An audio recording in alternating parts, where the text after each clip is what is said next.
Asano was a lonely loser whose life took a disastrous turn when he and his family got into a terrible accident, leaving him an orphan in this cruel world. He becomes a complete loner who refuses to talk to anyone, apart from his childhood best friend named Matsumi. One day, he learns the truth about Matsumi's family, which changes his life as he falls into the world of spies and assassins. He soon learns that his family's death was not an accident, but a pre-planned murder, after which he starts training to become the strongest spy in the world so that he can take revenge on his parents' murderers. This was not always the case, though. After his family's death, he tried pushing everyone away, including the blue-haired Matsumi, because he was scared of losing them, but she reassured him that she will never leave him alone in this world. Soon a couple of years pass by and Asano starts going to a new school alongside Matsumi, but even after a month he has trouble making friends and blacks out due to nervousness. Matsumi walks up to him during lunch and offers to feed him, but the bite is taken by their creepy teacher named Hise, who tells Asano to meet him after the school in his office. This scares Asano as he doesn't like to talk to people ever since the incident with his parents, but he has no other choice and is forced to walk up to Hise's office as instructed. The tall teacher offers him some tea and sits down uncomfortably close to him as he starts showing him pictures of Matsumi that he has taken secretly. Asano always knew that she was his favorite, but this was too much, and he wonders whether he should report this simp to the FBI. Suddenly, his voice changes as he starts showing pictures of Matsumi as a baby, which shocks Asano as he has no idea how can he have those pictures. Hise looks at the confusion on Asano's face and claims that he has been shadowing Matsumi since a very young age. She is extremely pretty, and because of that, a lot of idiots try to approach her who he is forced to deal with in his own way. He shows him the video of a third-year student that recently tried to hit on Matsumi, but Hise beat the crap out of him and threatened to kill him if he went near her again. This scares Asano as he realizes this teacher is unhinged, but before he could even move, Hise pulls out a knife at Asano's throat, telling him that he has been ignoring him because he was a childhood friend of Matsumi, but now things have changed and he can't take any chances. Asano was frozen with fear, unable to move when Hise tells him that Matsumi is his little sister and he needs to make sure that she stays safe. But before he could do anything, the window opens and a loli in a white dress jumps in, telling Hise to back off. She then uses a special flashbang before running away with Asano, saving his life. When he wakes up, he finds himself surrounded by Matsumi and a bunch of other people, which triggers his nervousness and he runs away into a corner. Matsumi tells him not to worry as he will be safe because all of these people are her siblings. Asano is still confused, but Matsumi continues to introduce them one by one. The young loli in white dress is the older sister Fuda, the green-haired guy in the trash can is Shinzo, the pink-haired hacker is Cheyenne, the blonde cross-dressing furry is Ken, and the huge buckethead is her younger brother Nana. She also introduces him to the doggy named Goliath and very nonchalantly claims that they are a family of spies. Asano is completely dumbstruck by this and tells her to slow down as he thought her family were a bunch of poor vegetable sellers, but now she is telling him that they deal in guns instead of vegetables. He can't believe this and thinks he is getting pranked, so he grabs one of the guns before shooting it, only realizing that it was a real gun. Fuda tells him not to worry as spies are very common in this world and they are basically like freelancers, while Cheyenne replies that they have 4.8-star reviews on Trustpilot, so he doesn't have to worry about anything. Ken also shows him the Spy Weekly magazine with Hise on the cover page as he tells Asano that Hise is pretty famous and one of the strongest spies in the world. Asano is speechless with so much info dump, but Fuda tells him that Hise is the oldest sibling in this family and is by far the most intelligent, skilled, and strong spy among them. The poor boy is still confused and asks why would Hise attack him, and Fuda tells him that they recently got a lead from Twitter that someone is going to try and kill Matsumi.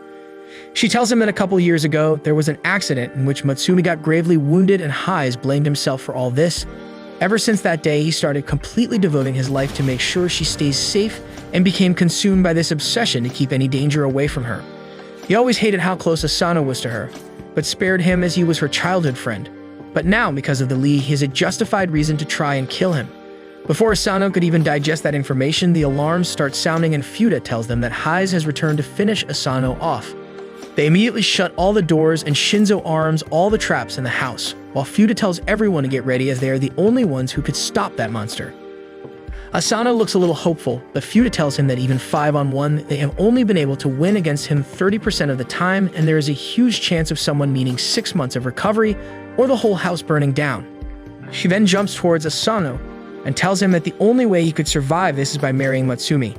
She explains that there is a rule in the Yozakura household, and they can't kill any of the family members no matter what, so if Asano marries Matsumi by exchanging rings, even Hise will be forced to leave him alone. Asano stands there unable to process so much information, but the moment he thinks about being in a family again, his PTSD gets triggered and he starts shaking. But Matsumi speaks up and claims that telling Asano to marry her and become family is very cruel, as he is still coming to terms with the loss of his own family and has lots of issues about it. Fuda understands this and apologizes, while the remaining siblings start discussing the plans to defeat their older brother. To their surprise and horror, though, Heiz appears in between them, sipping his juice as if nothing was wrong. All the siblings were scared, while Heiz confidently told Shinzo that he broke all the traps that he set up. Fuda immediately walks up to him and tells him to leave Asano alone, but Heiz claims that he has to eliminate the threat, even if the chances are extremely low. This scares Asano, but Fuda immediately grabs his tie and starts swinging him around before smashing him down on the floor as the fight truly begins. Shinzo uses his mechanical arms to pin Heiz down, while Nana becomes Sam Sulik and punches down at his face. Ken and Shine immediately take Asano away, but Heiz is not so easily deterred as he blocks all the attacks and pushes them all back. Heiz calmly gets up and tells them that their coordination was impressive, but not good enough to land a hit on him, and tells them to simply hand the boy over to him. Asano is confused about the threads coming out of Heiz's fingers, but Fuda claims that they are razor-sharp wires and tells Shine to run away with Asano while she deals with Heiz. She immediately rushes towards him and starts blocking and deflecting all his wires, but he is too fast for her and uses his wires to trap her and twists her arms before strapping her to the ceiling, while she shouts at him to let her go. Shane tells Ken to take Asano away, while she grabs her phone and releases a bunch of killer drones on her brother. Heiz doesn't seem bothered by it, as the drones immediately start shooting him, while Ken and Matsui force Asano into a hidden area behind a painting and reassures him that she will always be with him. Soon Heiz exits the room after taking care of all the drones and with a smile tells Matsumi to walk up to him.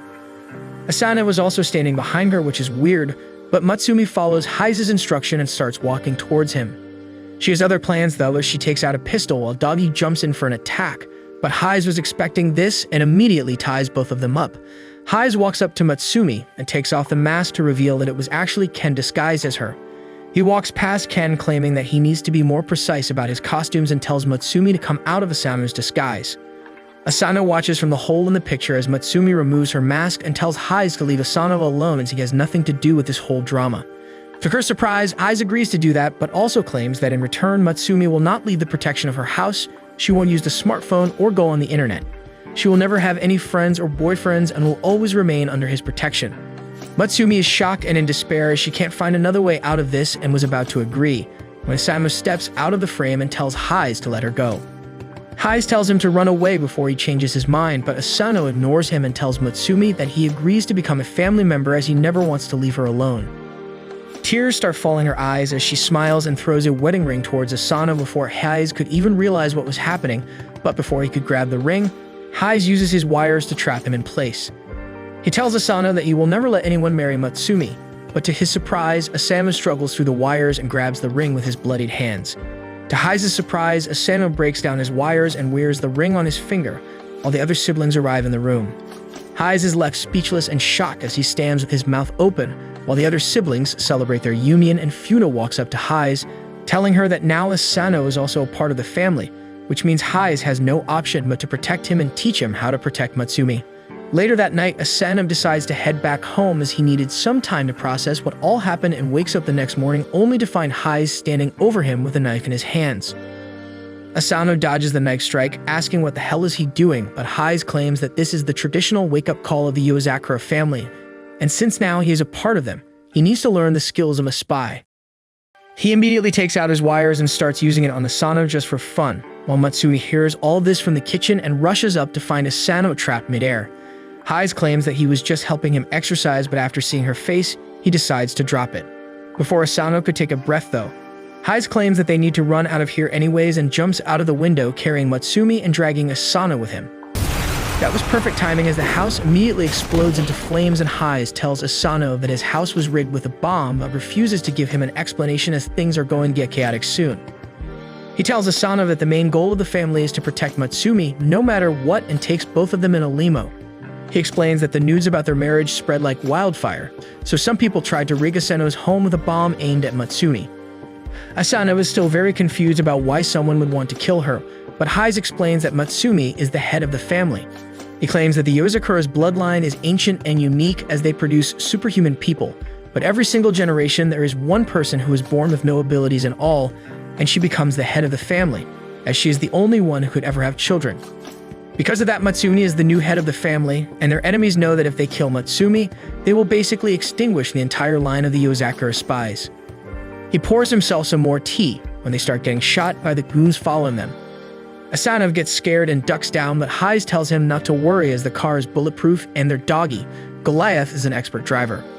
Asano can't believe what he is hearing, while the goons behind them start shooting them with rocket launchers, which results in Hayes' tea spilling over. This irritates him, so he goes on top of the limo to face the enemies, who immediately start shooting, but he obviously blocks all the bullets easily. Their general uses an RPG at him, but Hayes is unfazed and simply uses his wires to cut through the rocket, causing it to explode in their faces. Before they could recover, Hayes again uses his wires, but this time he literally cuts through the entire cars, which results in a huge explosion. He comes back inside the car as if nothing happened and tells Asano that just like everyone else in their family, it's not Asano's responsibility as well to keep Matsumi safe, no matter what, and to do that he will have to learn the ways of a spy. Hayes puts down a handgun in front of Asano and tells him that his first mission is to keep Matsumi safe the entire day. Asano takes it to heart and starts searching every single desk in the classroom to make sure there's nothing dangerous inside, and even growls at other students like an animal to push them away. He remembers how Hayes told him not to hesitate and shoot any threat if he is suspicious, and hands him the phone containing information about a bomber on social media. Hayes claims that this guy is a bomb expert and was the one responsible for Asano's house being exploded. He claims that the guy is very dangerous but has one flaw, which is his addiction to social media, where he posts everything that he is doing. Hayes grabs Asano's face and tells him to be alert, as this bomber is very ruthless and usually toys with his targets before finishing them off. According to the bomber's recent posts, he has put 2 bombs to eliminate Matsumi, and it's Asano's job to find and neutralize these threats. He threatens Asano that if Matsumi gets even a single scratch on her body, he will make sure Asano pays for it with his life. That entire day, Asano keeps an eye out for anything unusual and watches Matsumi all day long to make sure she stays safe. But during the game's period, he sees a post from the bomber, claiming that the second bomb is already in place.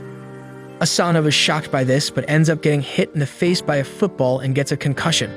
He gets up from the ground and spots a mysterious figure walking past the corridors, so he rushes after it, only to reach the infirmary, where he gets spotted by the blonde nurse, who asks whether he's okay. Asano immediately brushes it off and moves away, but the moment he turns behind, he notices that the nurse has simply vanished into thin air.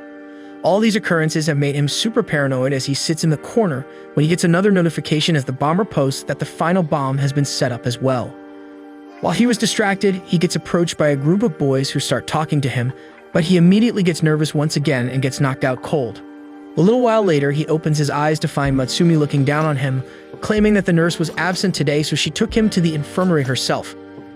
All the tension and frustration of the day finally get to him, and he asks Matsumi whether he is worthy to be her husband, as he is struggling to protect her even for a single day.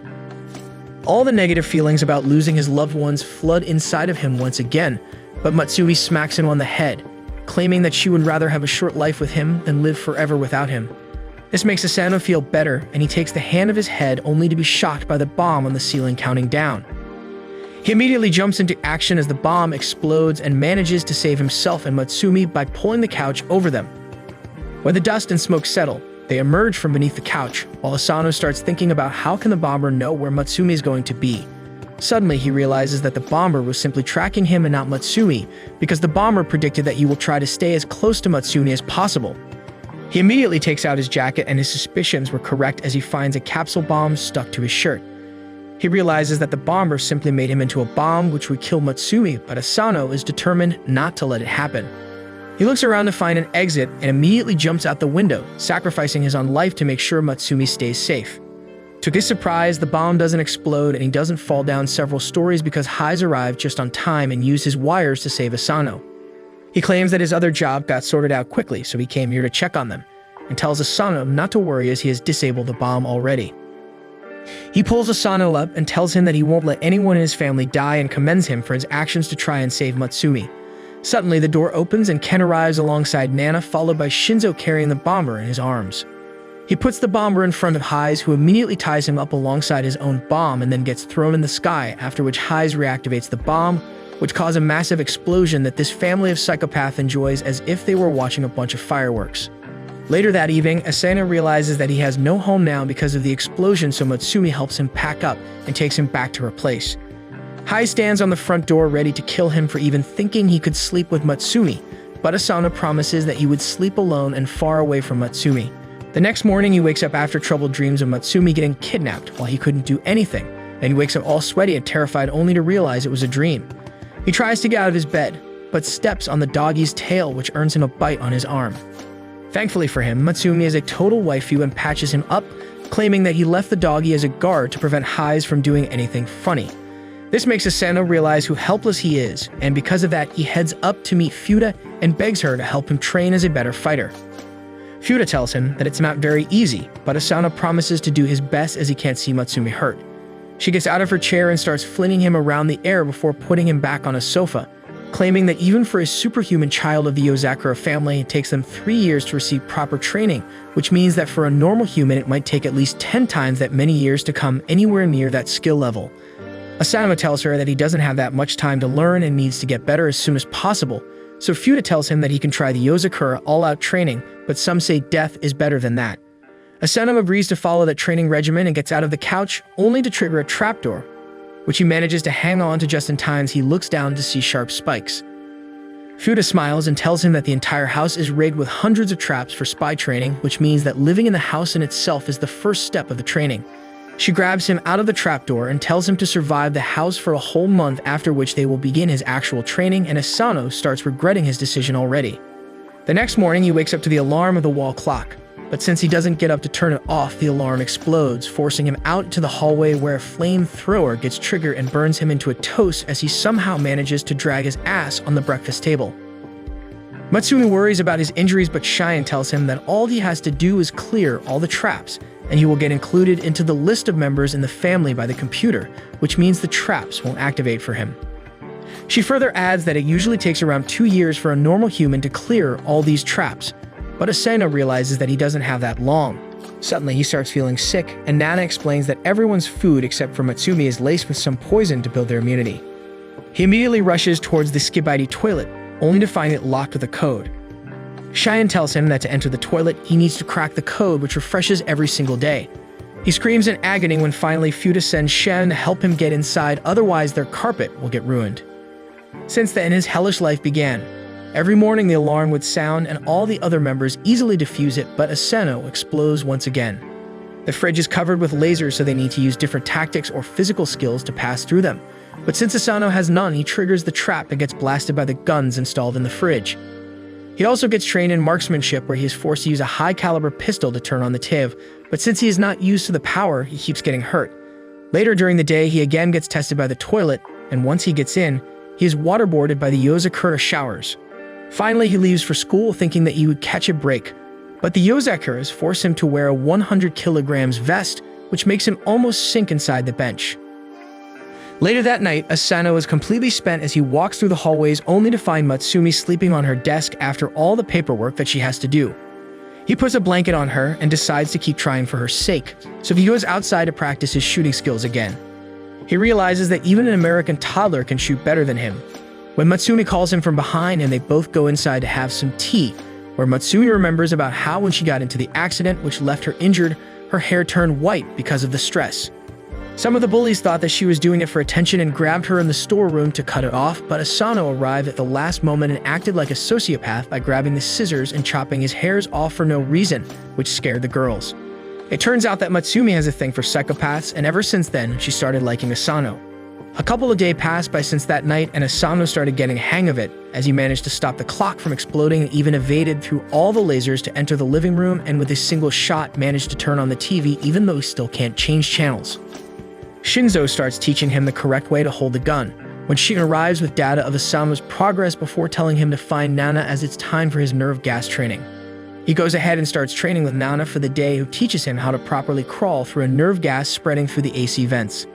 This slowly becomes the norm as weeks pass by and he safely manages to reach the breakfast table, but even after 3 weeks he is still hopeless against the door and someone else is forced to help him out there. Suddenly Ken calls out to the others from the hallway, who find Asano lying on the floor, unable to move properly as he slowly loses consciousness. The next moment he opens his eyes to find himself in Nana's room, who tells him that it was just a fever from all the fatigue building up. Fuda is not so easily fooled, however, and rips off the disguise that Asano has been wearing, revealing several huge cuts and bruises all over his body. She tells him that she already knew that he was taking help from Nana, Shagan, and Ken to improve as soon as possible, but tells him that if he keeps this up, he would never be able to survive another week in here. Asano tries to protest, but Fuda smacks him and gives him a book on elementary code breaking, telling him to get bed rest and read it completely before resuming his training. Asano takes her advice, and after some time, when he has recovered, he manages to finally crack the code of the toilet while everyone celebrates his little victory. Suddenly, his ring starts glowing and Fuda tells him that he has been accepted by the computer into the family now. A couple of days pass by and Asano has become an actual family member of the Yozakuras now as he practices his disguising abilities with Ken in the morning before getting ready for school. While walking outside, he finds out that Shinzo is going out on a mission to retrieve some fake currency slabs stolen by a gang and calls it a low-level mission. Asano bids him good luck and leaves for school alongside Matsumi. On the way to their class, the baseball team ends up hitting a home run and the ball was about to hit Asano, but he grabs the ball without even looking, shocking the baseball team before throwing it back at them with a surprising strength. The coach of the team shouts at him to join their team, but he ignores them and moves on while Matsumi realizes that Asano has no idea how strong he has become. Later during the lunch break, both Matsumi and him sit down on the terrace where Matsumi tells him to be careful not to expose himself as he has become much stronger and faster than before, and he promises to be careful from the next time. She also asks him whether he is free in the afternoon as she would like to spend it with him. Unbeknownst to poor Asano, Matsumi never meant it as a date and simply wanted his help sorting through all the legal documents for the Yozakura family. She works with blinding speed, affixing her seal and giving out directions, but he soon gets overwhelmed. Matsumi tells him not to worry as she has been doing this stuff all her life and is now used to it. When she notices that Ken has again messed up his documents, so she heads up to his room alongside Asano. She knocks at the door before entering and only to find a huge pile of clothes in the middle of the room. Suddenly, Ken pops out from the middle of the pile, eating sushi, and tells Matsumi that it is not a big deal and she should just skip his part of the paperwork. She tells him that it's not possible, but Ken isn't in the mood to do any work and starts dancing in front of her. This really annoys her as she decides to show Asano some Yozakura-style punishment, but Ken is not going to make it so easy as he immediately tries to jump past them. Asano immediately moves to block Ken instinctively, but Ken disguises himself as Matsumi, which rattles Asano enough that Ken gets the time to escape out of the room. Matsumi looks pretty pissed and claims that it's game on as she uses her voice command to initiate the hibernation mode of the house, which shuts down all the windows and completely locks up the entire house. Meanwhile, Shinzo is at the facility where the counterfeit money is being produced, and while crawling through the air ducts, he soon finds a fresh pile of counterfeit notes being guarded by heavily armed guards. He moves past them towards the secret room where he immediately knocks the guards out and enters the safe to get the main bill, which immediately causes an alarm.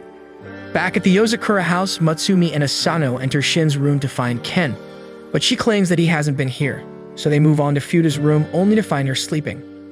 Matsumi claims that Ken would have died if he woke Fuda up, so he can't be there.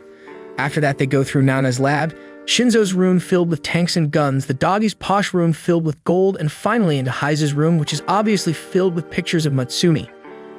Asano asks whether it's possible that Ken escaped outside, but Matsumi promises him that there is no way out once the house is in hibernation mode. Suddenly, Asano turns around only to find Ken's face poking from one of the pictures. He starts running and Asano gives chase, but after turning around the corner, there is a loud noise and Matsumi runs after them to find out that Ken hits Asano with a frame before running away. Asano points at one of the holes, claiming that Ken went that way, and Matsumi shouts in frustration as she never knew this escape route existed in the house. Asano tells her not to worry and Matsumi removes the hibernation mode, knowing that it's of no use before moving inside Ken's room as she claims that they should find the paperwork themselves. Asano smiles, but the moment he enters the room, Matsumi puts a handcuff on his hand, revealing that she knows he is Ken and must have hit Asano in one of the paintings before changing his disguise to make a fool out of her. Moreover, she claims that Asano always opens the door for her, but this time Ken simply walked first before waiting for her. Ken finally removes his mask and alongside Asano, he starts looking for the required papers, and after finding it, they sit down for an early dinner. While eating the cyanide curry that Matsumi made for him, the phone starts ringing, so he excuses himself and picks it up. To his surprise, the caller turns out to be Shinzo, who starts screaming for help. Matsumi immediately walks up and turns it to a video chat, where Shinzo claims that he was exchanging shots with the enemies, but now he's out of ammo and weapons.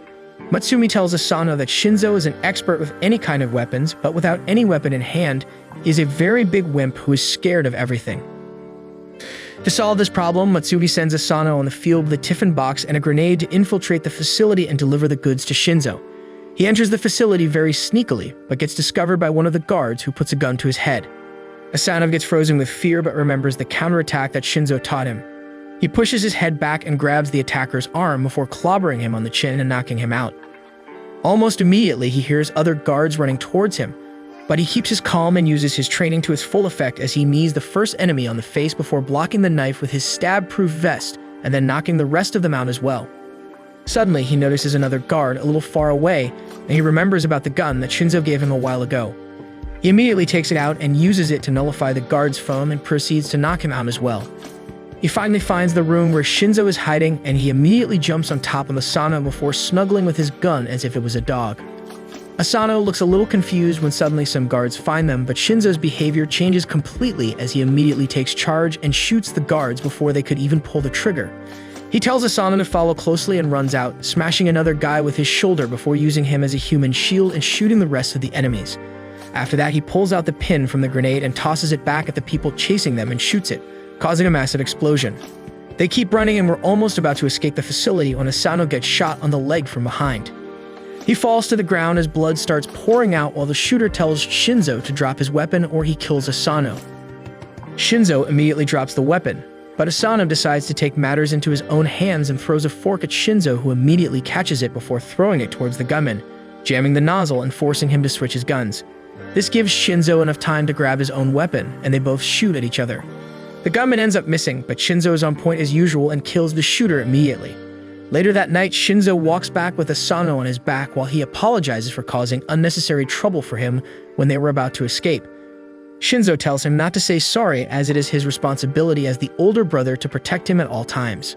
A couple days pass by when one night while Asano was walking back home, he ends up being stopped by a hobo-looking man who shows him his badge of a police officer and tells him to come with him. The hobo takes him back to an interrogation room and shows him all the footage of Asano fighting and taking part in illegal activities like his mission in the counterfeit note facility.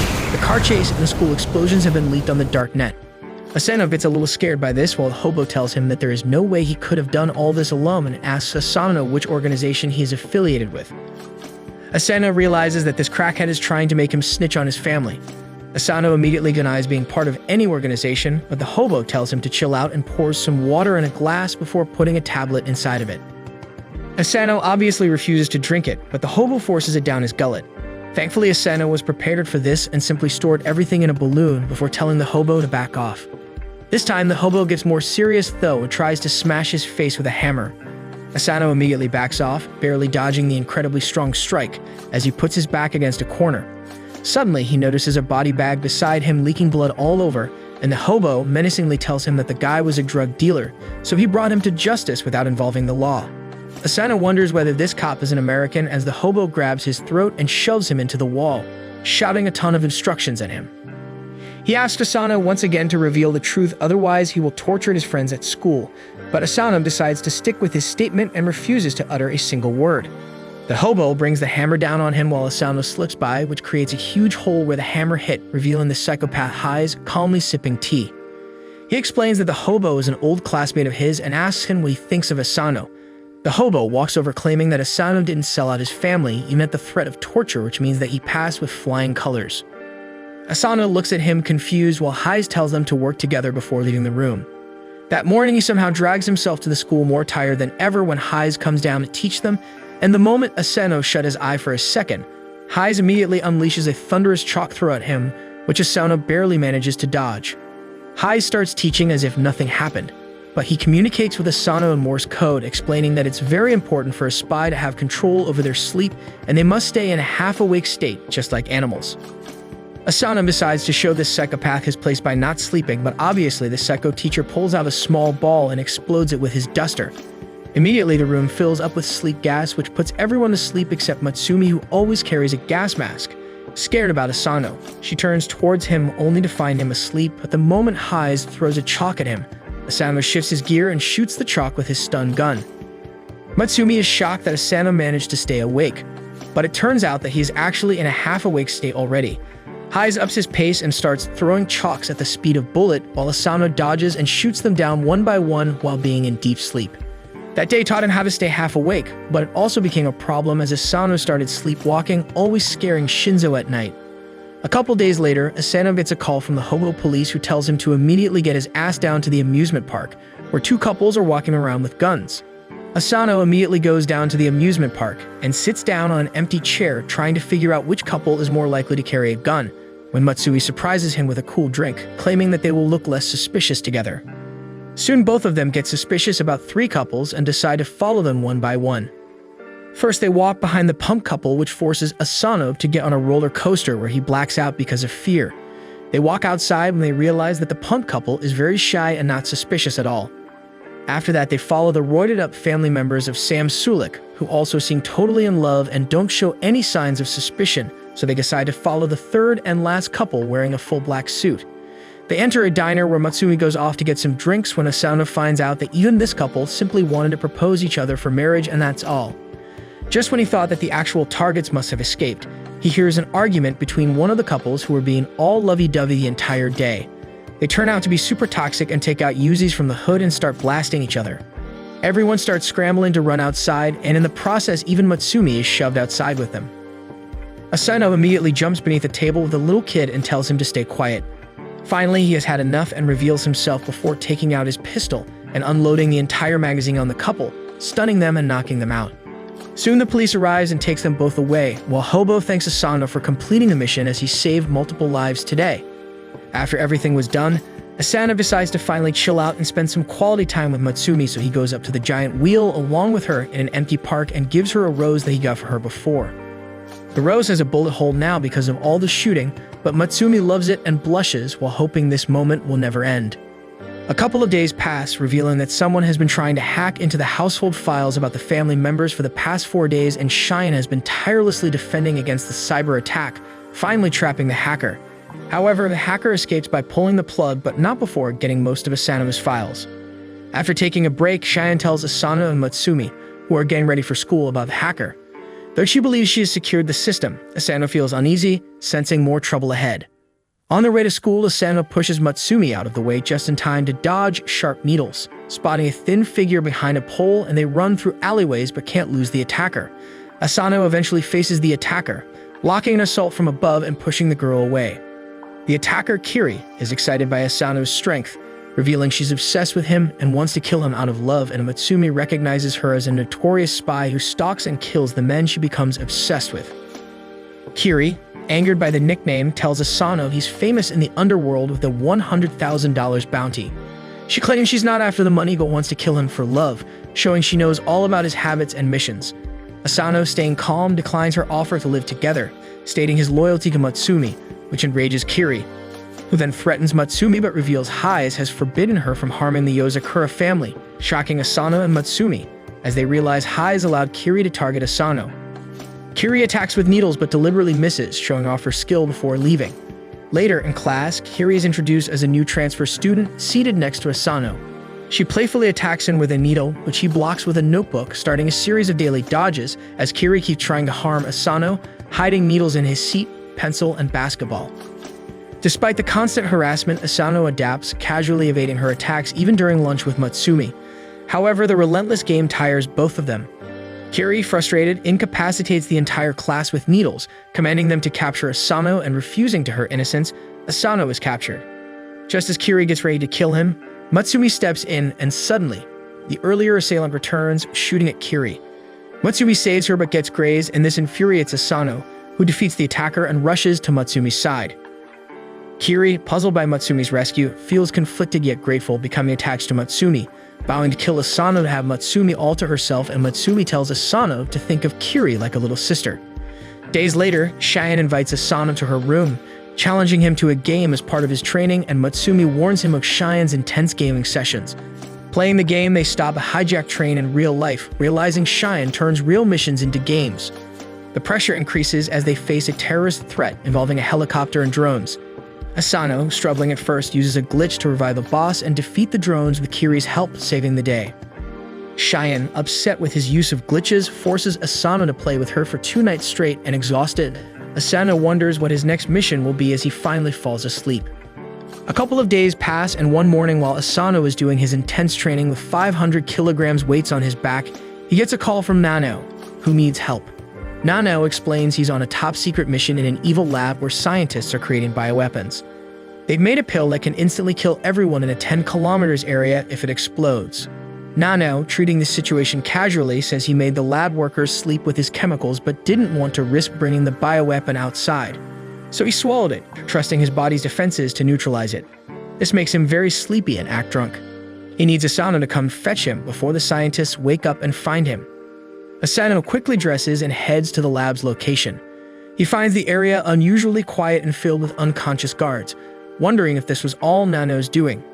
Suddenly, he hears a guard, but before he can act, a weighted chain knocks the guard out. Two young men emerge, recognizing Asano and introducing themselves as Sui and Oga from a government intelligence unit. Sui explains they were sent to neutralize the lab.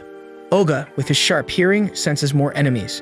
Sui wishes Asano luck, but Oga insists on an alliance, breezing through the guards together.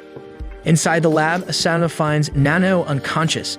As he checks on him, a chain flies toward Nano. Asano deflects it with his knife, injuring his arm. Sui reveals they know Nano swallowed the bioweapon and view him as a threat.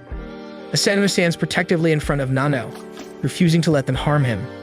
Sui, using thunder breathing, swiftly slashes through Asano's gun and body, causing him to bleed heavily. Oga is upset, but Sui insists on staying focused. As he moves to kill Nano, Nano wakes up, explaining he's neutralized the toxins and offers to prove it with a test patch. Sui checks the patch, confirming the toxin is neutralized. Their mission complete, Sui leaves ointment for Asano's wounds and departs. Nano attends to Asano, urging him to stay awake, but Asano passes out from his injuries. A couple of days later, Asano wakes up alive, but is punished by Hais, who hangs him above candles due to an article claiming the Yozakura family was defeated by government spies. This angers Hais, who also received bad reviews on Google. Matsumi and Nano intervene, removing the ball gag from Asano, who feels guilty for letting the family down. Hais tells Asano to redeem himself by defeating the spies and stealing their intel. The next day, Asano starts tailing Sui, who quickly notices and strips Asano's clothes, causing him to be arrested for public exposure. This happens repeatedly, frustrating Asano. Finally, after managing to follow Sui for a full day, Sui commends Asano and attacks him. This time, Asano anticipates the attack, grabs Sui's hand, and throws him into the air, having learned Sui's predictable first move. Sui lands easily, acknowledging Asano's progress. Oga patches up Asano, who feels proud of overcoming the challenge. However, the spy newspaper reports on his naked sightings, labeling him a pervert, a new problem he doesn't know how to handle, though Matsumi reassures him she'll love him no matter what. A couple of days pass by, and one morning, Matsumi asks Asano if he can help her with an errand. Asano, always willing to assist, agrees. They start walking through a busy park, Asano burdened with a large load on his back, wondering what errand requires him to carry so much. Matsumi reassures him to keep going until they reach a bench where Sui, with his green hair, waits for them. Sui greets them curtly while Matsumi inquires about his well-being. Confused, Asano asks what's going on. Matsumi explains they have some business with Sui, but Asano, still puzzled, asks if she knows him. Matsui smiles and says not to worry, calling Sui just a friend, which makes Asano uneasy, but she reassures him it's normal in the spy world. They walk together, with Sui and Matsumi chatting while Asano trails behind like a pack mule. They enter a fancy cafe, confusing Asano further since he expected an important mission. Sui orders a complex coffee, impressing Matsumi, but suddenly a trapdoor opens beneath them, and they fall through. Asano, carrying the heavy load, free falls alone while Sui Princess carries Matsumi, both chatting away. Sui welcomes them to the government spy building, warning Asano to stay alert as it might get dangerous. Arrows, darts, spikes, and lasers fly past them. Sui elegantly deflects the attacks with his sword while Asano dodges frantically. Sui lands gracefully, but Asano crashes face first. Sui warns Asano to move as a massive metal ball almost crushes him. A woman punches the ball into pieces and Asano, awestruck, wonders if he can protect Matsumi. They sit down, revealing Asano's burden with sweets for a tea party. The woman, Rin, eats a whole cake while Sui nibbles and Asano remains bewildered. Matsumi explains Rin is a classmate of Hai's, and they were rivals but both cared deeply for her. Rin, critiquing Asano, questions his ability to protect Matsumi. Sui calls Asano a dirtbag, but Matsumi defends him, praising his strong will. Suddenly, the walls shake and break, and Haiz enters angrily, accusing them of taking Matsumi without permission. Rin confronts him, but Haiz attacks with wires. Rin demolishes his wires with a punch, and they start fighting fiercely. The intense battle causes the facility to break down, triggering an evacuation alarm. Matsui tells Asano this happens often, shocking him. Sui tries to break up the fight but is overpowered. Matsui jumps between them, forcing them to stop, but they can't halt their attacks in time. Asano dives in, taking both punches meant for Matsumi, and collapses into her arms. Matsuri calmly tells them to stop fighting or she'll never speak to them again, bringing them in line immediately. Haiz faints from fear and Rin apologizes to Matsumi. She praises Asano for his bravery, and Matsumi reassures him he's strong. When Asano regains consciousness, Rin assigns him to investigate a prominent politician named Kuro, who appears quirky, but is actually evil, using top-class spies for extortion, bribery, and murder. The government spies found minimal evidence and need more to incriminate him. Asano is chosen because Kuro won't suspect an outsider. Sui cuts Asano's hair, Matsumi dyes it black, and they dress him as his secretary. Horrified by his new look, Asano becomes Kuro's secretary. During a public appearance, protesters call Kuro a tyrant. Amidst the chaos, a large speaker falls for a protester, but Kuro saves him, pretending to care about the public, boosting his popularity. Asano learns Kuro staged the rescue, celebrating in an ambulance. Asano eavesdrops, uncovering plans for illegal activities communicated through dance and Morse code. He discovers a plot to bomb a conference with the Prime Minister present. Asano prevents the explosion by throwing the bomb outside, where it detonates harmlessly. Kuro, aware of Asano's interference, shoots him with a paintball gun and tries to activate another bomb filled with cotton candy. Sui intervenes, disarming Kuro and his spies who flee, leaving Kuro captured. In the van, Kuro reveals he knows Asano's family didn't die in an accident but were murdered. Asano, enraged, demands answers, falling into Kuro's trap. Asano asks how Kuro knows about his family, but Kuro refuses to answer, giving only cryptic advice about hidden truths in the world. Suddenly, Asano gets a call from Sui, who informs him of an emergency. The Deputy Prime Minister has been abducted, and his condition is being live-streamed from an unknown location. The Deputy Prime Minister at the meeting was a fake, and Sui believes Kuro planned it all. Sui wants Asano to interrogate Kuro to find the Deputy Prime Minister's location. Kuro, hearing this, says the timing is convenient as he planned to go to the kidnapping site. His restraints come undone, and he drops an earring bomb, blowing up the van. Meanwhile, at the Yozakura mansion, Nanao's experiment goes wrong, causing an explosion. Matsumi rushes in with a gas mask, finding Nanao with his muscles growing out of control. Nanao resumes working, worried about Asano trying to create a potent healing potion. Matsumi shares her concern but copes by preparing a feast to welcome Asano home, believing the food will heal him. Nanao tells Matsumi that Kengo is making a machine-washable face for Asano in case he's unrecognizable. Shine is taking out their haters' computers to prevent trouble if something happens to Asano. Shinzo is so worried he hides in a garbage can. Haiz and Fuda are having tea, with Fuda confident in Asano's abilities and Haiz wishing for his demise. Matsumi remains anxious about her husband. Back at the explosion site, Asano saves the driver from the flames, uninjured physically but mentally scared by Kuro's words. Sui calls and Asano assures him he's fine and saved the driver, but Kuro escaped. Sui reveals Kuro is a former legendary spy thought dead 6 years ago, now a politician. They expected Kuro's escape and placed a GPS on him, instructing Asano to return home as his mission is complete. Kuro, live-streaming his meeting with the abducted Deputy Prime Minister, causes public chaos. The minister, disappointed in Kuro, can't understand his motives. Kuro, removing his disguise, reveals his black eyes, and the minister recognizes him as a spy from his past. Kuro addresses the audience, seeking revenge for his daughter's death, planning to kill the minister. Asano arrives in time, shooting the recording device. Kuro refuses to release the minister, knowing Asano can't shoot him without harming the minister. Kuro shoots Asano's hand, forcing him to drop his gun. Asano closes the distance, grabbing Kuro from behind, but Kuro slams him to the ground, tying him with steel wires. Asano questions how Kuro knows about the Yozakura family techniques. Kuro explains his information-gathering skills and his quest for revenge after losing his daughter to a politician's betrayal. Asano refuses Kuro's offer to reveal information about his family in exchange for stepping back. Sui arrives, cutting a hole in the floor, taking Kuro's spies with him. Asano fights Kuro, who knows all his techniques and uses a poison knife on him. Asano, recalling Haiz's advice on surprising opponents, uses a silent step technique to get behind Kuro, blocking his knife with synthetic skin. Asano jams Kuro's gun with slime, chops the second gun with steel wire, and pins Kuro down. Kuro, acknowledging his downfall due to overconfidence, praises Asano and decides to share information. Kuro gives Asano a paper slip but is shot in the neck before he can speak.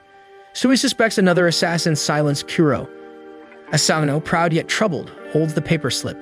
The paper leads Asano to Kuro's daughter's grave, fulfilling Kuro's last wish. He finds a box with information about his family. Returning home, Asano is welcomed by his family, Matsumi hugging him, everyone praising his efforts.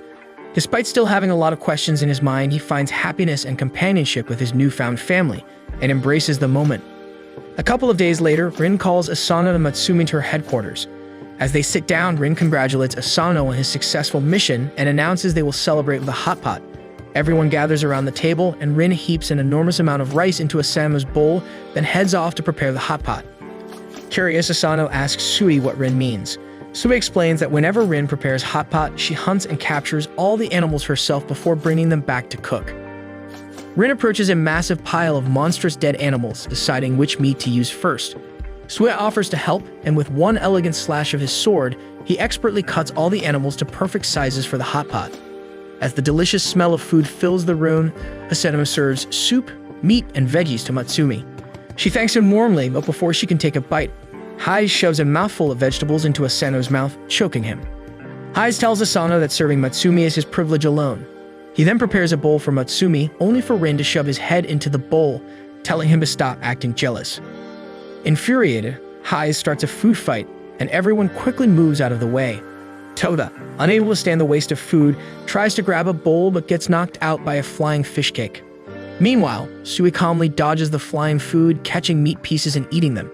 He tells Asano that dodging food not aimed at him is easy, then uses his special walking technique to fill bowls for Matsumi and Asano.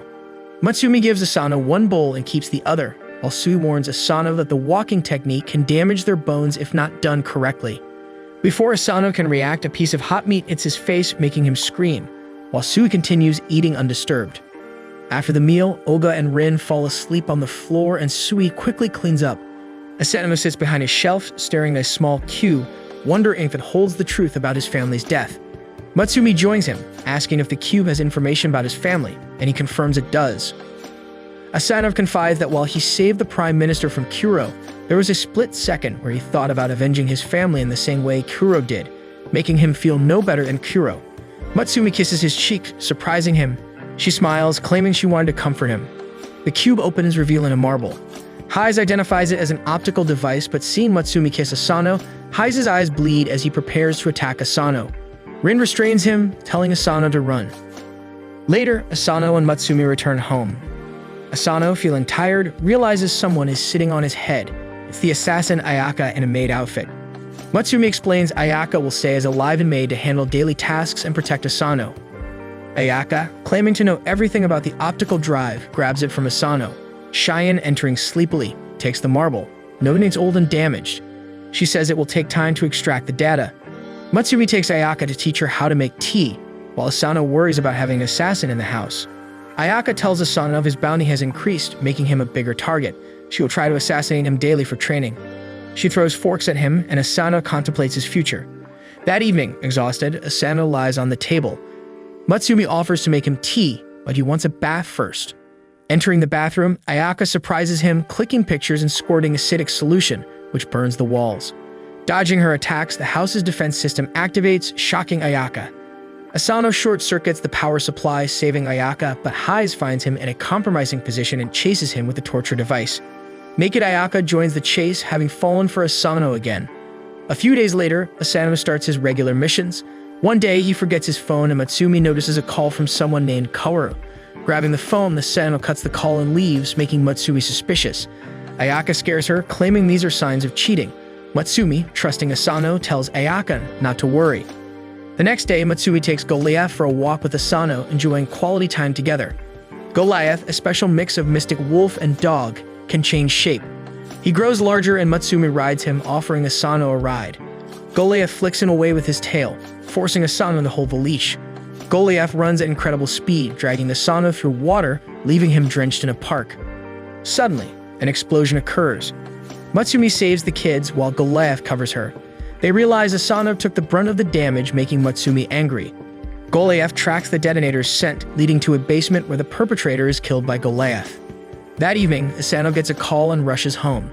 Matsumi and Goliath follow Goliath, allowing Asano to ride him. At home, Ayaka accuses Asano of cheating, joined by Hais.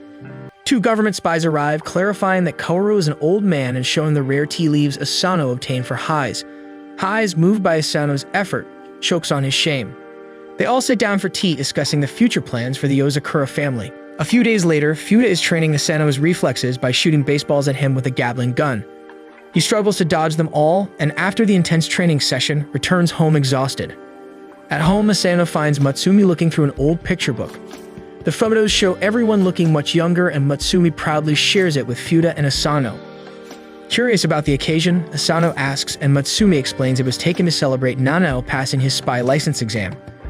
Fuda adds that it's a family tradition to take a family photo when someone earns their license. Intrigued, Asano asks about the spy license. Fuda and Matsumi exchange a glance before explaining that a spy license is like a membership card issued by the Spy Association, established in the early 20th century to support spies. The association holds annual exams, and those who pass receive a spy license. Fuda shows her golden license, the highest rank. She tells Asano that a spy license grants access to intel and job references from the association, along with other perks. Everyone starts at bronze rank, and advancing through exams raises their level. Higher levels mean tougher missions but better rewards. Eager to participate, Asano expresses his interest in taking the license exam. Fuda encourages him, but Hais, who overheard the conversation, reminds him that every family member passed on their first try and warns him that failure is not an option. Asano braces for Hais' threats but is interrupted by Ayaka's scream from Shan's room. Rush into the scene, they find Ayaka crying and apologizing to Shan. Shan explains that Ayaka accidentally caused a glitch while she was working on a program. Suddenly, a horror movie scene plays on the giant screen, freaking out Asano. However, Matsumi and Shan quickly realize the real issue. Fuda is paralyzed with fear. Bundled in a blanket and shivering, Fuda is terrified of ghosts because her powers don't work on them. Matsumi and Shan recall how Fuda once destroyed a haunted house out of fear. Matsumi comforts Fuda, assuring her she'll be fine after some rest. Despite their efforts, Fuda remains jumpy, even climbing onto Matsumi's head at the slightest sound. Shan takes the opportunity to mention supposed paranormal activities in the house, further scaring Fuda. Matsumi stops Shan before Fuda pulls her hair out. For the rest of the day, Fuda clings to Matsumi and constantly needs her siblings' support. She can ask Shan to accompany her to the washroom, and Shinzo shoots the remote to change the channel when a horror program comes on. Kengo tries to prank her but is reprimanded by everyone. After a long day of caring for Fuda, Matsumi tucks her into bed and makes Asano stand guard. Fuda, still shivering, calms down as Matsumi reads her favorite bedtime story, a modern adaptation of a famous Japanese folktale. Matsumi falls asleep mid-story and Asano takes over, reading about a boy who becomes humanity's hope and defeats his demon friend in the final battle. Despite finding the story cringeworthy, Asano reads it to the end. Fuda, now calm, thanks Asano and shares that her mother used to read that story to her.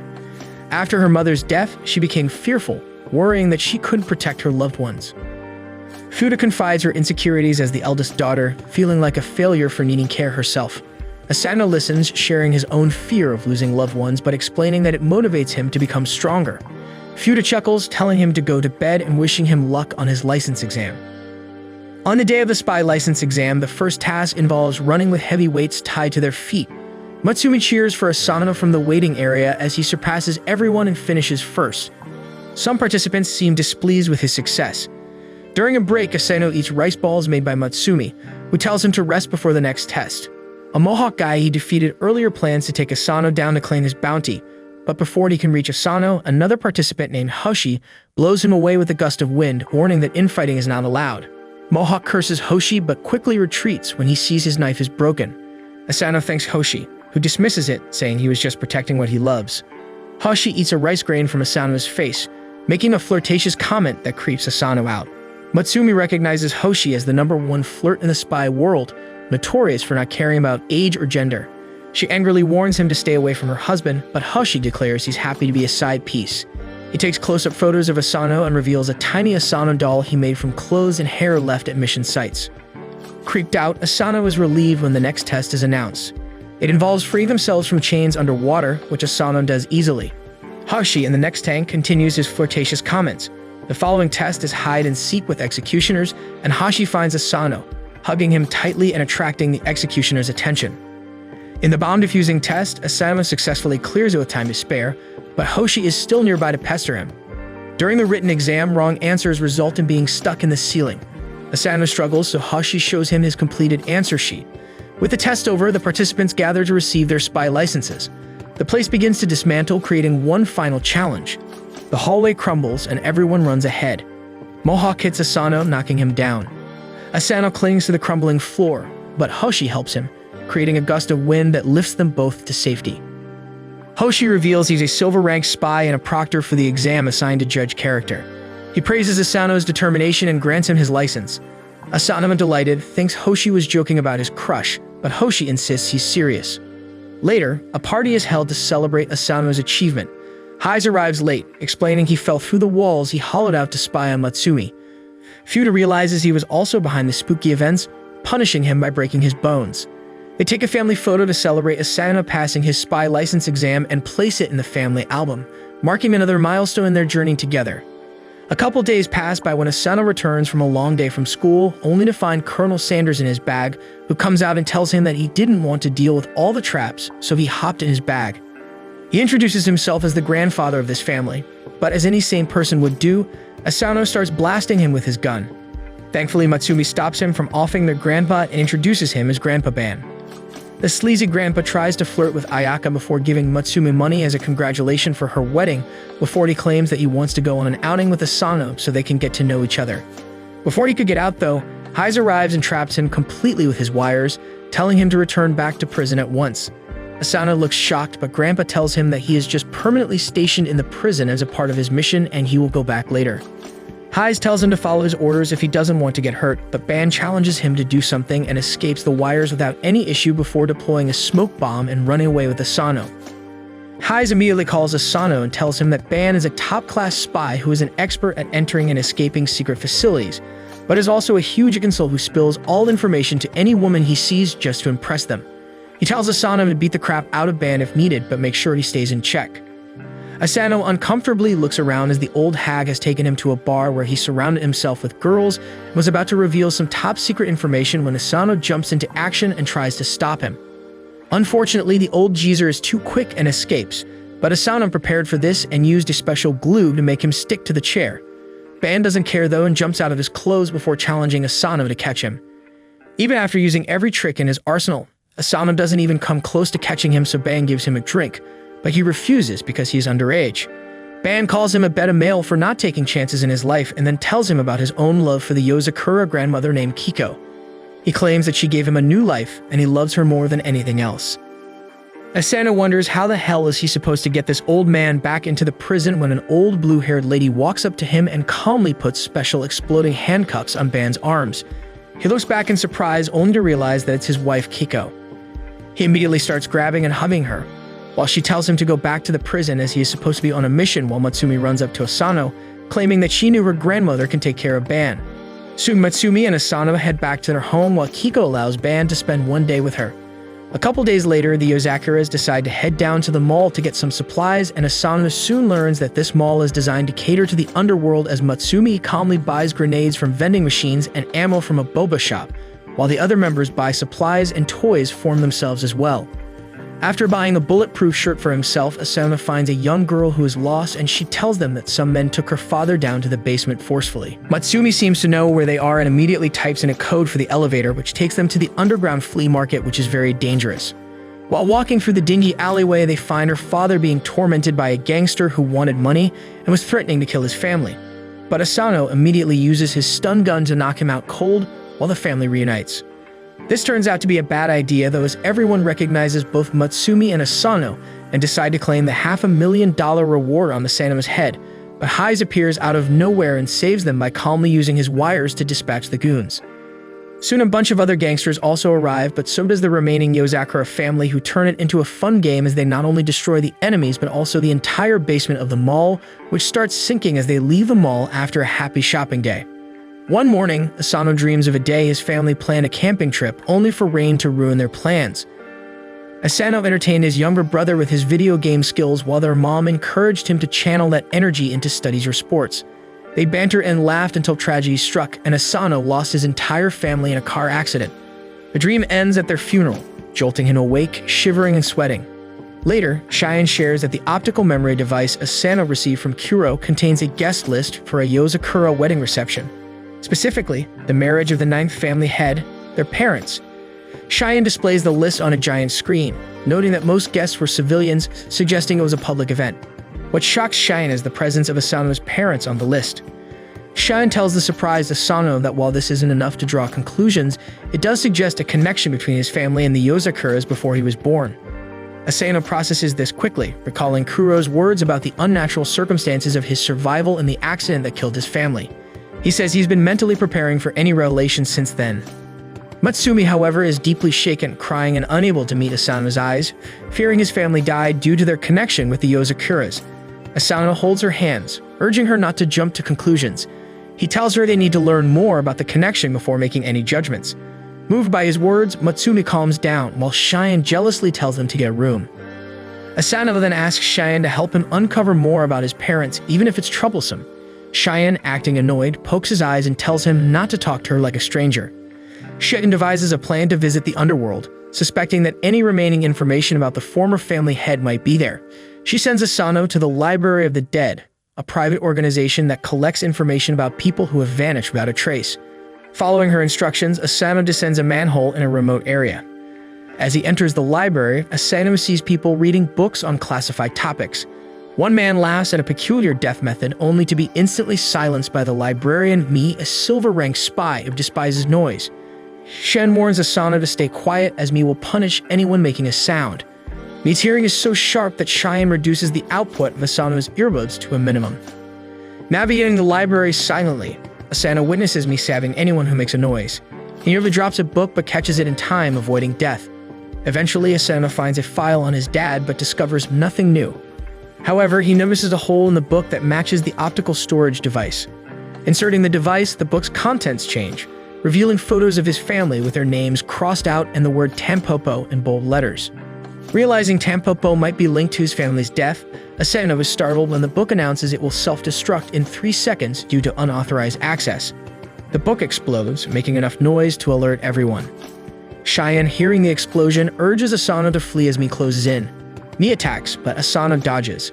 Cheyenne instructs him to shoot the power outlet, plunging the library into darkness. Asano runs towards the exit, but Mi blocks his path, thirsty for blood. Matsui figures out a plan and tells Asano to point his earbuds at Mi. Trusting her, Asano does so, and Matsui screams into the mic, emitting a sharp sound that incapacitates Mi. Asano escapes and returns home, determined to learn more about Tampopo. Once home, Hayes tortures Asano by placing 400 kilos on his knees and tying his arms. Reading a torture manual, Hayes mentions he never expected Asano's family to be victims of Tampopo. When Asano asks what he means, Hayes explains that Tampopo also killed Matsumi's mother, the previous family head. Despite extensive resources, Hayes has found little about Tampopo, only knowing they are powerful, have members with dandelion tattoos, and target Matsumi. Hayes adds more weight, talking about the despair of losing one's family, while Asano begs for mercy. Hayes then shares that he's uncovered new information. He narrowed his search to the medical industry, finding that 15 people in the field were killed in accidents around the time of Asano's family's death, all linked to Makoto, director of Kawashita Medical Clinic. Though not labeling Makoto the mastermind, Hayes believes he's a significant player in Tampopo. He asks Asano if he wants to expose this dark organization, and Asano agrees. Disguised as a 75-year-old patient, Asano, with Matsumi posing as his 50-year-old wife, visits Makoto's clinic. Hayes' heavy metal plates make Asano move like an old man. The nurse calls them in, and Makoto examines Asano, noting his good health and intact teeth. Makoto seems sincere, and Asano is unsure what to doubt. Later, Asano is in a hospital bed, and Matsumi feeds him. She hopes their final years are peaceful, without worries of assassinations and spying. Asano agrees, saying he wants her to outlive him because he couldn't live without her. Matsumi, touched, continues the role play affectionately. At night, Asano sneaks into Makoto's office. Accessing his PC, he finds it filled with irregularities, empty folders, passwords, and fingerprint locks. Using a program from Cheyenne, he unlocks files related to Tampopo. The files reveal the Yozakura family's secret. A special protein called summonin in their blood enhances their abilities and acts as a high-performance doping agent. Unable to produce the protein artificially, Tampopo targets Matsumi's heart for a continuous supply. Asano is shocked, and just then Makoto enters. He attacks Asano, tearing off his disguise. Recognizing Asano, Makoto says he didn't expect him to survive the accident. Asano accuses him of killing his parents and Matsumi's mother, but Makoto dismisses it as trivial. Makoto reveals his dandelion tattoo, confirming his Tampopo affiliation, and stabs Asano. The heavy metal plates save Asano, who retaliates, saying he only cares about Matsumi. He fires an electric shot, but Makoto disperses it, telling Asano to use his second chance wisely. Using a flashbang, Makoto escapes with his PC. Though Makoto escapes, Asano has extracted the data and vows to expose Tampopo and protect Matsumi. A couple days pass by when one morning, Asano finds himself on a garden boat in the middle of the sea with no one but Hise by his side.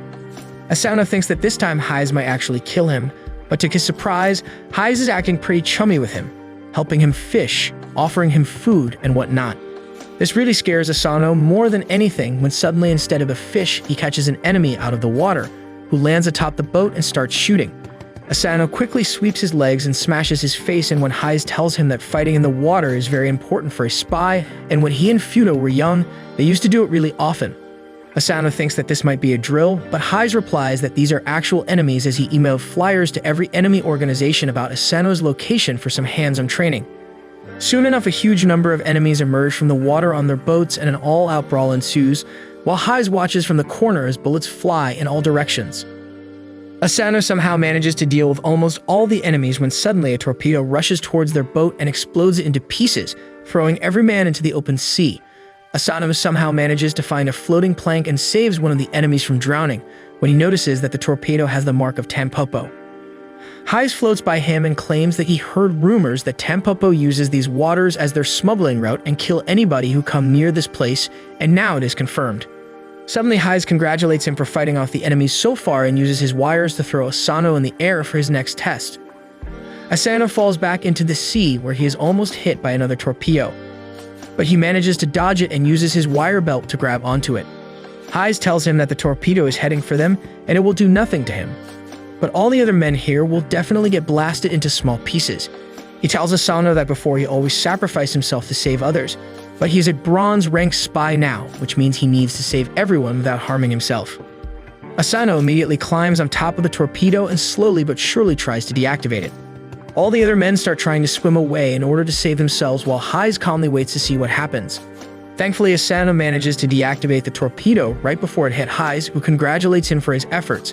While the Tampopo submarine is surprised to find out that the torpedo has been deactivated, they decide to shoot another at the same location, but Hise arrives there on the torpedo alongside Taiyo and throws the torpedo at the submarine while also slashing it into pieces with his wires, causing a huge explosion.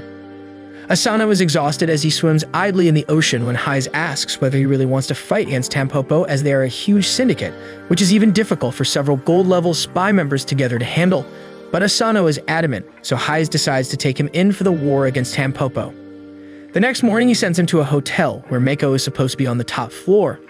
He also claims that Shinzo is coming to back him up, but till then, it's Asano's job to scout the area. Asano tries to simply climb up to the top floor, but it required a face aid and gets punched out the elevator. He then decides to become top crews and climbs up the building with his special gloves, but because of a fight between a couple, he is again sent flying down into the pool. Suddenly, he spots an old rich lady who tells one of the waiters to take her dog to the top floor in her room, so he decides to disguise himself as a dog and manages to infiltrate Meiko's room. He immediately takes out his gun and points it at Meiko, who stands there with a huge man, who is the owner of the hotel. Meiko claims that he doesn't have time for this and gives Nor, the hotel owner, a small pouch before telling him to take care of the boy. A helicopter arrives outside the window and Nor immediately shatters the glass, throwing it at Asano while Meiko escapes. The huge man immediately takes a small needle out of the pouch, claiming that it has a steroid which can replicate the Yozakura powers. He stabs himself with the needle and immediately turns into Sam Sulik, who destroys Asano's gun before he could even shoot it. He immediately lands a massive punch which blasts Asano away, but he manages to stab him in the shoulder. Nor doesn't seem to be fazed as he pulls out the knife and the wound heals immediately. He walks towards Asano and grabs him by the throat when the floor behind them breaks and a trash can emerges which blasts the fatty with its laser cannon. Shinzo emerges from the trash can like a true American apologizing for being so late. Nor re-emerges from the smoke and tells Shinzo that he can't be defeated by these party tricks. But Shinzo decides to save Asano's life first and throws him out the window with a parachute for his own safety. Shinzo then takes out a huge amount of guns and starts shooting at Nor, but because of his super fast healing, it doesn't really bother him and he immediately runs up to Shinzo, who manages to block his punch before engaging in a war of strength. Nor realizes that he can't defeat a true Yozakura, so he uses Plan B and tells Shinzo that the switch in his teeth can explode the entire hotel alongside all the people inside of it, which forces Shinzo to back off. Nor takes advantage of this and starts beating the crap out of Shinzo, who is extremely well built and takes the punches like a champ. Suddenly, Nor gets a call from the receptionist who starts screaming that there's a crazy deranged terrorist downstairs who is shooting the air and throwing grenades everywhere. Asano continues to act like a psychopath, scaring everyone to quickly evacuate the hotel, while Nor loses his leverage over Shinzo, who re-energies with the enemy. Shinzo takes out his huge railgun, telling Nor that he is the only one in his family who can shoot it because of the recoil, while Nor stands confidently thinking that it couldn't hurt him. Shinzo smiles and shoots the railgun at Nor, which blasts the entire side of the building alongside him. After the smoke clears, Nor falls to the ground dead, while Shinzo tells Asano to meet him on the floor below. Asano starts walking but stumbles, when a kind old man saves him from falling and without saying anything moves away. While Asano was wondering why a civilian is still inside, Shinzo arrives to meet him only to be shocked as Asano has a bunch of gaping holes in the body with blood coming out. Asano immediately collapses from the blood loss in the pool of his own blood, while Shinzo grabs him and tells him to stay conscious. He soon takes him back to the Yozakura house where proper first aid manages to save Asano's life, while Nana tells them that Asano was shot more than a dozen times, leaving him in critical condition. They soon leave Asano's room to let him get some rest, when suddenly an alarm starts chirping. Matsumi is confused about this, but Fuda and the others immediately rush into her room before telling her to stay put, as the alarm means that a huge amount of intruders have gotten past their security and have entered the Yozakura grounds. These intruders turn out to be warded-up soldiers of Tampopo led by a blonde, muscled guy. The first line of defense is Goliath, who immediately turns into a giant wolf and starts destroying anyone who tried coming near the house. This scared the crap out of everyone, but the blonde bodybuilder tells them that the real monsters are the Yozakura siblings, who walk out in number to deal with all this. An all-out battle ensues as everyone apart from Highs start destroying the enemies, but to Fuda's surprise, these men are clearly much more annoying and have good regeneration abilities. The blonde meathead commands the second group to rush the mansion, but Highs is sitting there chilling out, and the moment anyone tries to attack, he simply uses his wires to shred all of them into pieces. The blonde meathead knows that the fight is going against them, so he pumps some more roids into his arm and lands a massive punch on Goliath, which is the first time he has ever been injured. Everyone is shocked as the massive wolf collides with the mansion, breaking the walls while the meathead stands on top of it. Suddenly, an old man uses the hibernation mode on the house, which closes every single entrance, surprising Fuda, who runs up to Highs, claiming that only the head who has a special ring can do that. But Highs looks serious for once as he tells Fuda that this is definitely their dad who is planning this attack and swears to get the ring back from him. He walks off calmly into the woods when he finally meets his father, who injured Asano, and asks for the ring back as it belonged to his mother. Back inside the mansion, Matsumi realizes that the power has been cut and there is no cell service inside, and because of that, Asano's condition starts worsening. She wonders what she can do in this situation when she remembers her mom telling her about the special powers in the Yozakura blood. She immediately gets a small container out and with the help of a syringe draws out her own blood before putting it in Asano, and hoping that he would survive since his heart rate has dropped dangerously low and his body was going cold. Suddenly, the blonde monster breaks through the door and jumps in the air to finish Matsumi off, but to her surprise, Asano actually wakes up and parries the blonde jerk, saving her life. There is something different about him as his eyes start glowing pink while he tells the blondie to stay away from her and shoots him in the face. The muscled monster dodges the hit, but Asano jumps in for an attack and lands a massive kick to his face. Asano himself is shocked at his newfound strength and swiftly rushes in for another punch, blasting the enemy away, but suddenly his body gives way as his senses start getting overwhelmed and he drops to his knees. Thankfully, Matsumi is there for him and tells him to calm down and focus on her voice alone without thinking about the danger they are in. By doing this, Asano manages to gain control over his senses, but it's too late as the monster grabs Matsumi and throws her away before trying to land a deadly punch on Asano, But it's of no use anymore as Asano easily blocks his punch before landing his own explosive punch that burns a hole through his body as he falls to the ground dead. Back in the forest, Haiz asks his father why did he set all this up, as he clearly wanted Matsumi to get backed into a corner, so he injured Asano and then hired the Tampopo group to attack them so Matsumi will share her blood with Asano.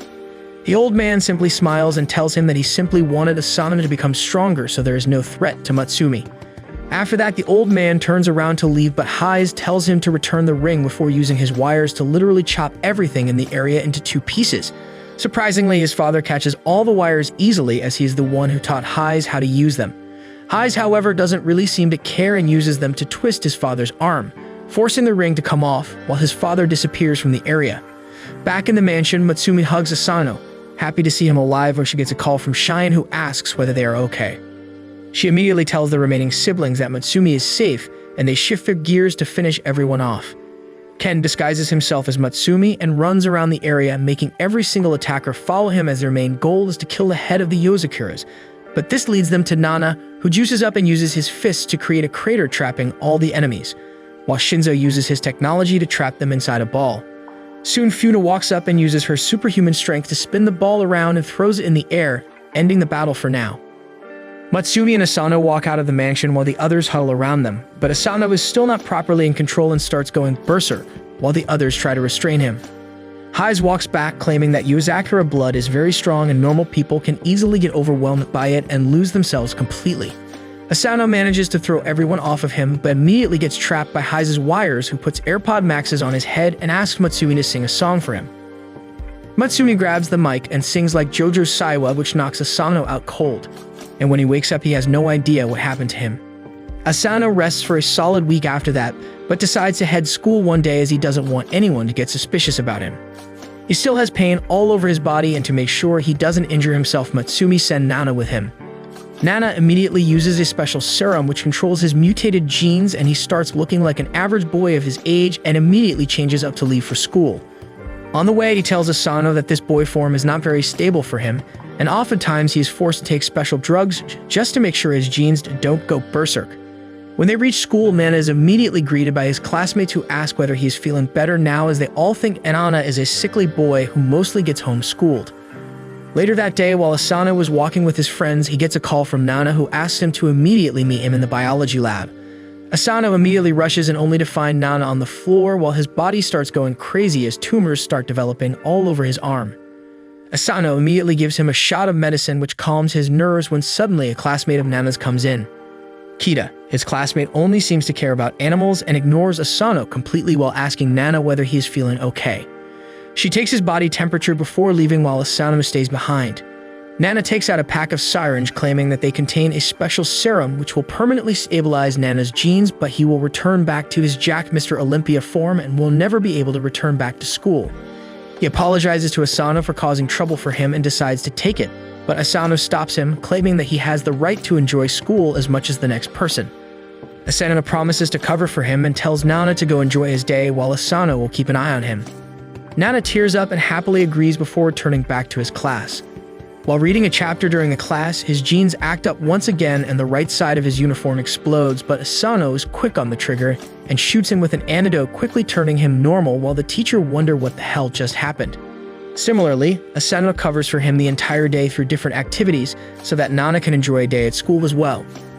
Unfortunately, back in the biology lab, Kita's snake ends up finding a fallen drug capsule of Nana's which it gulps down, thinking it's an egg, which causes a massive mutation, turning into a monstrously huge snake. Nana and Asano are completely oblivious to this as they enjoy their day on the roof doing acupuncture when they notice a bunch of animals walking by. They immediately run downstairs to find that the animals from the biology lab have escaped while Kita lies there unconscious. Nana immediately runs by her side to make sure she is okay and brings her back to consciousness, but she doesn't care about her own life and simply wants to find her pet snake and runs away. Asano tells Nana to go after the girl while he manages all the other animals, and Nana thanks him before running after her. Kita takes him to the boiler room below the school, which is a warm place where a snake would love to hide, and surely enough, the snake attacks her from behind. Thankfully, Nana manages to push her away, saving her life, but realizes that it was his fault that this snake turned into a monster. He accepts his fate of never coming back to the school again and walks up to the snake who tries to bite him, but Nana uses his muscly arm to absorb the bite, and soon the drugs from the snake's body travel back into Nana, turning the snake back to normal. Kita is shocked at what she just saw, but before she could ask Nana anything, he disappears without a trace. Asano finds him and takes him on the roof, where his body starts going out of control. Nana takes out the syringe, but Asano tells him to stop as there must be another way. By this point, it's getting harder for Nana to control his body, and he shoves Asano into the wall before taking out the syringe and trying to inject himself with the serum. Surprisingly, Asano jumps in and uses his hands to stop the syringe before telling Nana that he used to have a younger brother as well, who died in the accident, but now Nana will always be his younger brother and he needs to trust him more. Nana feels comforted and safe in Asano's arms, and soon his body calms down and turns back to normal. Suddenly, Kita arrives there catching her animals, but doesn't seem to care about anything she just saw and asks Asano whether he would like to join the biology club. Asano tries to refuse, but she doesn't even listen to him and drags him away to fill all forms. A couple weeks have been passed, but even after deploying Shinzo and Cheyenne to try and track down Tampopo, they have only gotten one serious lead yet. Moreover, recently Oga and Sui tried to infiltrate one of Tampopo's strongholds, hoping to find Mako, but all they found were some random guards and a huge goddamn bomb which exploded in their faces, while they barely escaped with their lives. Asano, however, seems to be on the right trail as he enters a pretty fancy train and disguises himself as one of the workers there. He starts doing wonders immediately, making sure the customers are satisfied with the food, and cleans the entire room till everyone could see their reflections on the wall. After doing countless small and big chores, he sits down for a while, thinking about how he hasn't been able to find anything about Matsui's father Momo, who is supposed to be dead, but is clearly alive. He tries to get up and ends up losing his pistol, which Shinzo recently gave him. Tired with his life, he gets down into the train, where he finds one of the passengers sticking her head out like a brain-dead dog, so he tries to pull her back in. The girl turns out to be a beautiful white-haired woman who hands him his pistol, claiming that she saw him drop this toy. He is a little surprised that she managed to catch it, but doesn't think much about it and heads down to a Karen who keeps shouting to the manager. She tells Asano that the smoke is making her feel lightheaded, which Asano starts apologizing for when he suddenly puts the pieces together about the tasteless food, the soot everywhere, and the blurry windows. He immediately starts running towards the engine room as he realizes that the train is completely rigged and is not even running on coals. He checks the toxins in the air, only to find out that they have been breathing slow poison all this while. He runs into the compartment with all the people inside of it and tells them all to get down as he takes out his pistol and uses it to break all the windows, letting the air in, which decreases the level of toxins in the air and saves everyone's life. He notices that two of the men haven't been moving when suddenly their disguises come out and they turn out to be Momo and Mako.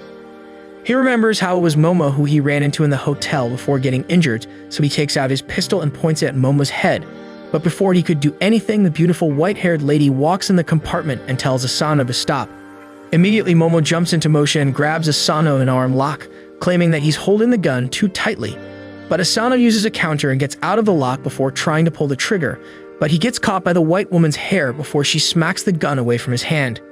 Meko tells Asano that the girl is named Haku, and she's the only person who's 100% compatible with the steroid that he has created.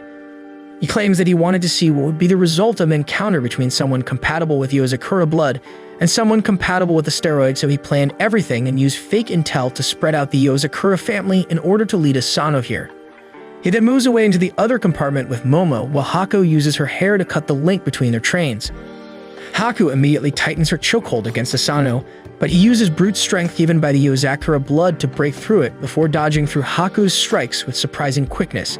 He rushes straight at her, but Haku doesn't seem bothered at all and grabs Asano with her hair before smashing her into the other end of the compartment. Asano gets back on his feet and rushes at her once again, but this time he manages to dodge all her attacks before grabbing her hair and smashing her into the roof of the train. But Haku emerges scratchless and smiling as she dodges his electric shot before blocking the other one with her hair. He decides to take care of her hair first and changes his pistol into its second form, which turns out to be a razor-sharp katana imbued with electricity, which can cut through even the toughest materials. He finally gets ready to face off against Haku, knowing that losing to her would very much mean his death and probably the death of Matsumi as well, which means the Yozakura line will go extinct with her if doesn't win this battle. He gets ready with his electric sword and rushes towards Haku full speed to try and catch her off guard, but her reaction is quicker than my dog when I open a bag of treats and she tries to attack him with her hair. Asano decides to get rid of the problem altogether and tries to chop her hair off completely, but Haku isn't a big fan of the Doda cat look and pushes him away, claiming that her hair will grow back immediately, no matter how much she tries to cut it. She retaliates as Asano braces for impact when her silvery white hair takes the shape of a python and starts attacking him relentlessly. The attacks are so quick that he is using all his energy to simply try and react to her movements, which gives him no space to actually think for an attack. Suddenly, he notices something different as Haku starts using Morse code to communicate with him. This really surprises him, but Haku tells him to stay calm as she has a very important thing to tell him. She claims that the speed at which she is attacking is insanely fast, so the chances of Makoto realizing the code is very low, and tells Asano that she wants to tell him the truth that he has been chasing after for so long. Asano feels numb as he stands there idly when Haku tells him that she is the reason his parents are dead. Asano suddenly uses his sword to chop off the hair around him and backs off, shocked as he wonders whether he heard her correctly, but Haku continues and claims that she was a patient of cancer and was always in a hospital, wondering when she will die, but Asano's parents, who also worked there, were always very nice to her, talking to her gently and even remembered her birthday. That day they gave her a pair of beautiful sunflower earrings and claimed that she will get well very soon and should be able to leave the hospital. She wanted to believe that they were telling the truth, as they always treated her like an actual daughter and never like a random patient. Even Makoto was surprised to see her progress and claimed that the earrings would look beautiful on her. She prized the earrings and tried them on each night, and slowly but surely she ended up making a full recovery, which meant that she could do all the things that she loved in life, like sitting in the sun and going to school. She was insanely happy at the direction her life was taking, but she had no idea that it was all a lie. One night, Makoto called her into his chambers and showed her hundreds of dead and decomposed bodies that completely shocked her to the core. Makoto kept the same innocent smile he had and told her that these are several patients like her that he tried his new drug on to modify them into super soldiers, but none of them managed to survive. Somehow, Haku's cancerous blood gave her immunity to the super soldier serum and ended up increasing her life. She looked at Makoto and asked whether Asano's parents have any idea about this, but Makoto shook his head, claiming that they had no idea that they have taken so many lives at Makoto's orders, as they think that they are looking for a cure to cancer. He also tells her that they will never know the things that they did wrong, as he has made sure that all of their family dies together in a car accident, which would be a kindness to them. Ever since that day, Haku was caught up in the web of Makoto and Tampopo. Asano can't believe what he is hearing as a wave of emotion runs through him, while Haku shows him the earrings that his parents gifted her and tells him that this has a GPS tracker that can track the activities of Tampopo, and with its help, Asano can make sure that Matsumi is always safe. Immediately after that, she uses her hair to land an uppercut to Asano that blasts him through the roof of the train, where he slowly ends up losing control due to the anger and sorrow of his parents' death.